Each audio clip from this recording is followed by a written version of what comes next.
Hi guys, in this video, I am going to show you how to use auto clicker in Hamster Kombat. It's very simple and quite easy. So let's get started. First, let's go back and open your Play Store. And now here in the search bar, search for auto clicker. Now you will find many auto clicker application. Select anyone that you like the most. Like I am selecting this one, and I am already installed it. Let's open it. And now in settings, scroll down and you will find the option anti-detection. Now here, set random interval to 30 and random duration to 40 and increase random position to 30, and that's it. Now tap on Start Service. And now go back to Hamster Kombat.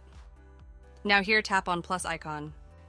You will set auto clicker as many as you want by just tapping on plus icon.